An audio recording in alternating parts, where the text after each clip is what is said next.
Welcome back, everybody. This is Cosmic. In the last part, what did we do in the last part? I can't remember. All I remember is Bud and Lisa ran off because Lisa lost her broom because the cactus threw it away for whatever reason. And we could go and figure out we know exactly what happened to them. We could go and help them, but I think instead we are going to go to a completely different area because fuck those kids.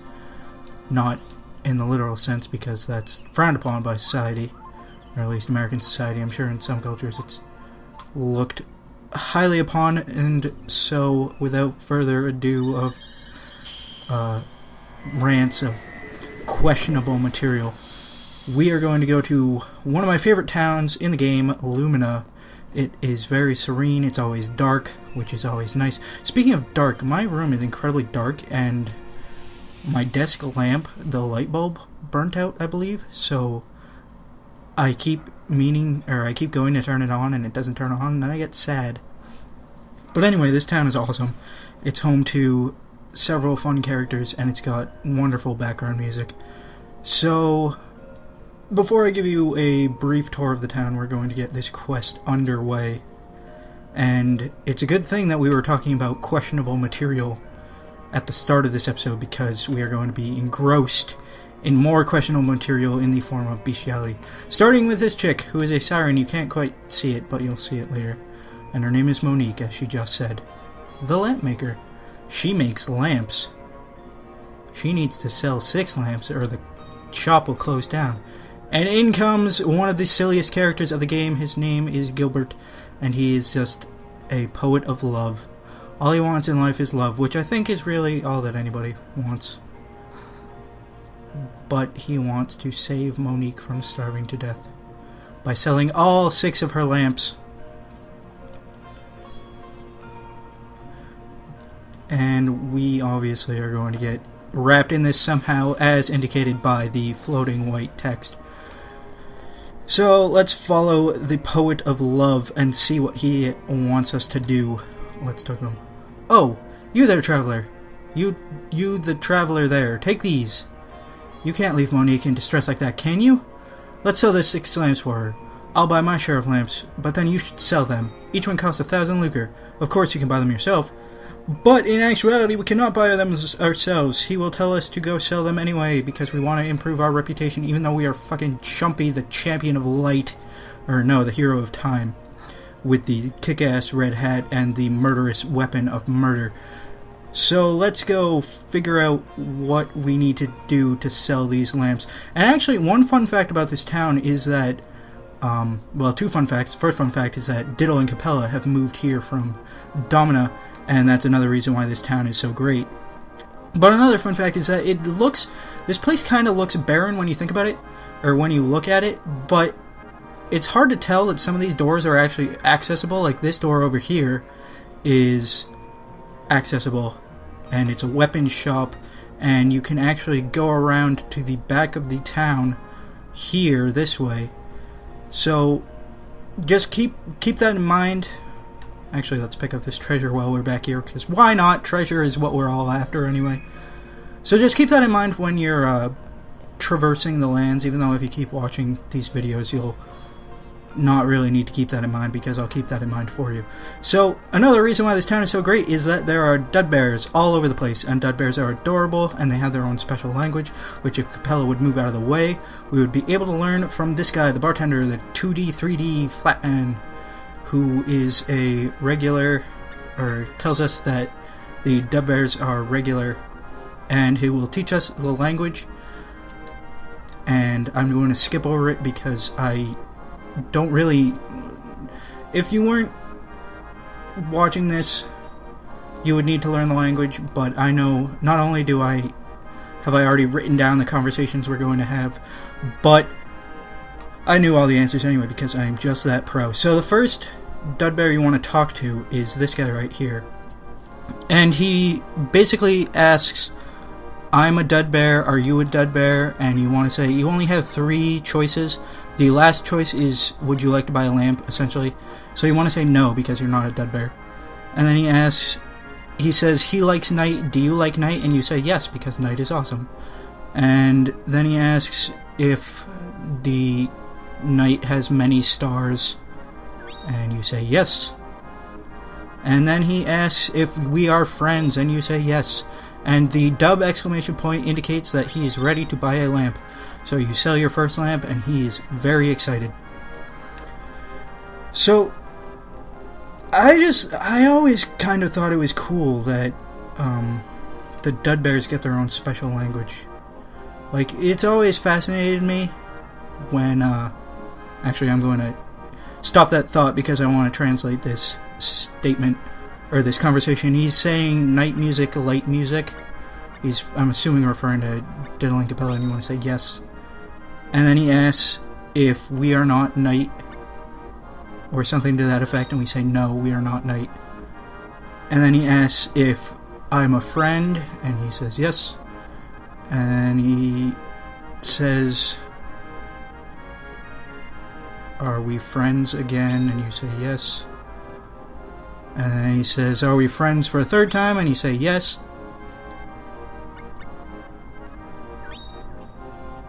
I lost myself somewhere there. But it's okay, because there's another Dudbear that we need to sell stuff to. As I said, the lights are off in my room, and it's very difficult. I'm basically using the glow of my computer screen to read my chicken scratch writing. And because I wanted to translate that conversation, I've completely forgotten my train of thought, which is par for the course. So anyway, you have this third Dudbear over here. Now he asks if he he says he doesn't like us. Basically, Gak is universal for displeasure, as you can see as you saw, the Dudbear that I screwed up the conversation on just said Gak Gak, which is, he's an asshole. So that guy, his first statement was, I dislike you, and then he asks if I dislike Dudbears, and you say no. And then he asks if I'm a Dudbear, and I say yes. And then he says, we are friends, yes. And you say yes, and he says yes, and then you ask him if he wants to buy a lamp, and you sell the second lamp. Now, I had this problem yesterday. I attempted to record this. It didn't work out. Where I can't... It's been so long that since the last time I screwed up a conversation with these guys, that I don't remember how to get them to talk to you again. I guess they just will start talking to you again after time. So, we've already been through this. So we're just gonna skip ahead.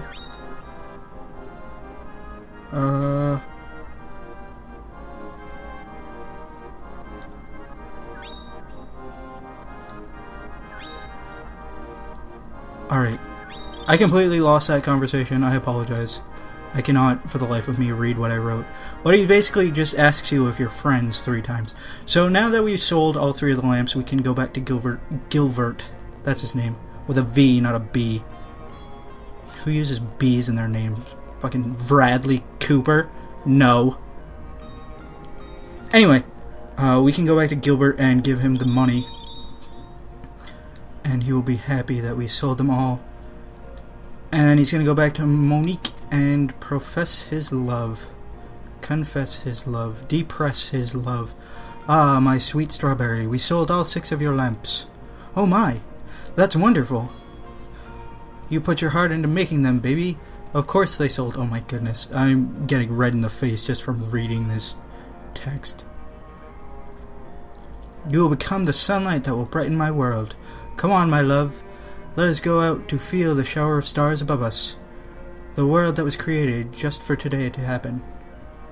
I was thinking about going out there too. I've been working inside 6 full days working on those lamps.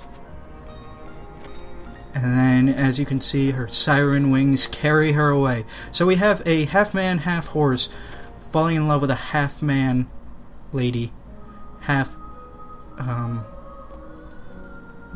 Bird. Generic bird.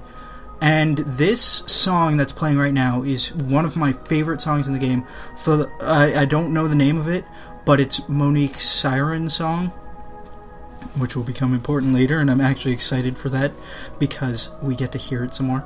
So we talk to these 2, and Gilbert tells her about his dreams, basically telling her to give up her entire life as a lamp maker to go on a love adventure with him. But she's not going to do that because that's giving up what she loves, man.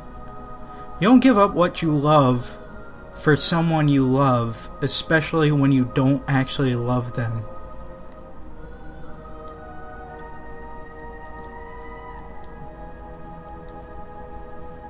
It just doesn't work that way.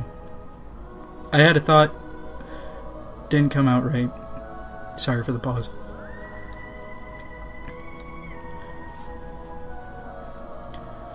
Which of my dreams do you see as an illusion? My dreams? Nightly dreams? Hopeful dreams? Dreams! First love, now dreams! Monique, our dreams don't seem to play in perfect harmony. I must leave this town to look for a new love. God damn it, Gilbert, you're a piece of shit.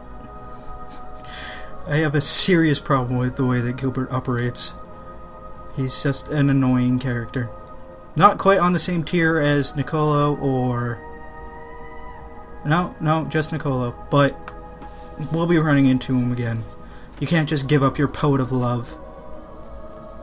And we're going to take a couple more seconds to listen to this beautiful music before going back inside and listening to Monique complain about how much she loves Gilbert. But she can't be with him because she wants to stay and make lamps, which I think is a smarter choice.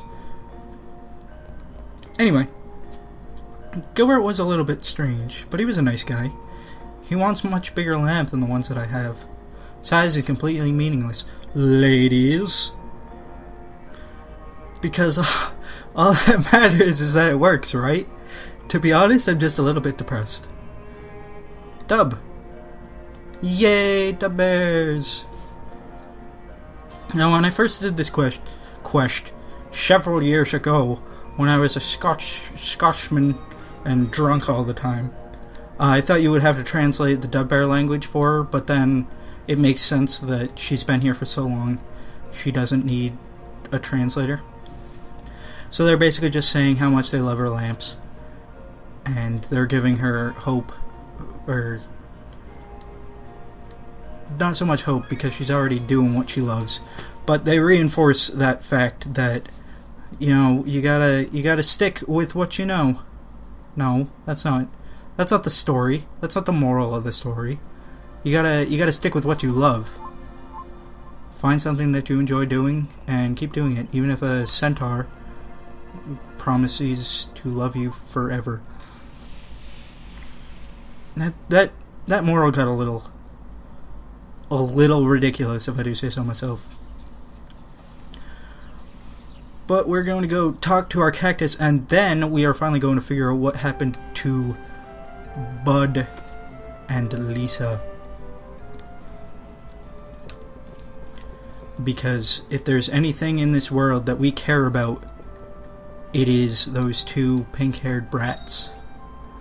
Dub, couldn't have put it any better myself, sir. Or madam, I'm not even sure. I don't think that the cactus has a sex or a gender. I would guess female, because it's obsessed with tidying up, which that statement is probably offensive to some people. I myself enjoy having a tidy space, even though my room is currently littered with bottles and cans and just various papers all over the place. And I have, you know, that one stack of, you've got that stack of stuff in your room. Everybody does this, where you have it on your chair while you're sleeping, and then once you're done sleeping and you're ready to go about your day, you move it from your chair to your bed, and you just repeat the cycle over and over and over and over again. I've currently got that, and it's currently building up. I have to get rid of it. It's becoming a serious problem. So here you want to take the same path back to the place where we fought the boss in whatever that quest was, the Infernal Doll. And I really hope I didn't already screw it up, and it doesn't look like I did. But just take the path back to the Infernal Doll and you come across Bud and Lisa and the broom and it'll be exciting. And I need that chocolate. I don't need that chocolate. I'm just gonna murder. Murder. Murder. What else do you do with the two-hand axe? Other than, I believe, farming was an option, but I don't know how viable that option actually is. Murder! So we're almost there. This is another quick and easy quest that you can do in about 2 minutes if you're not looking for anything. And actually, another thing I realized is no, I guess that doesn't make sense. I was just thinking, if you go with Bud, he might take you here automatically, but I don't know how likely that is. It's probably just you get him as a party member. But the battle music indicates that we are somewhere where we want to be. Huh? It's over there.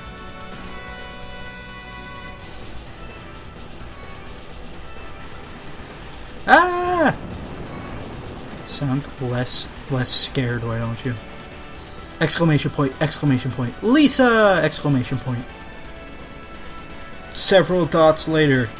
Bud? What do you think he is, an alcohol? Watch out, there's something here. Right, we gotta get out of here. I'm scared. All the junk here, like, hates people. Way to sound like a...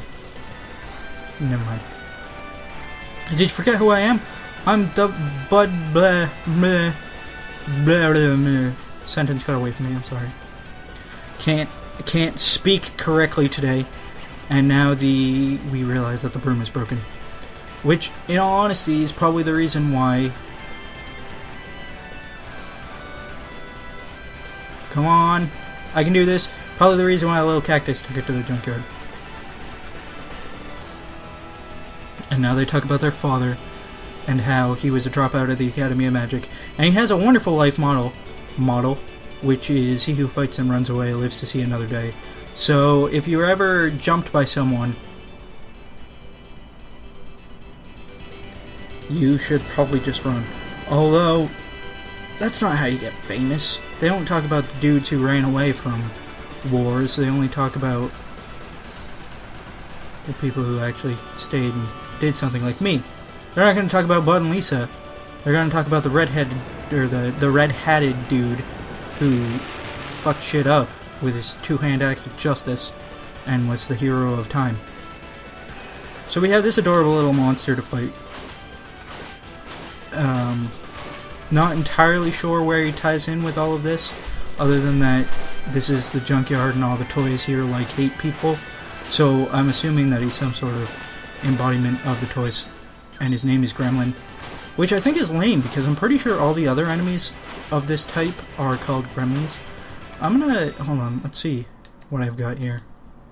Rising Crush. I don't think we've shown off Rising Crush. Let's see if I can do it. Rising Crush! And he pops. And we level up.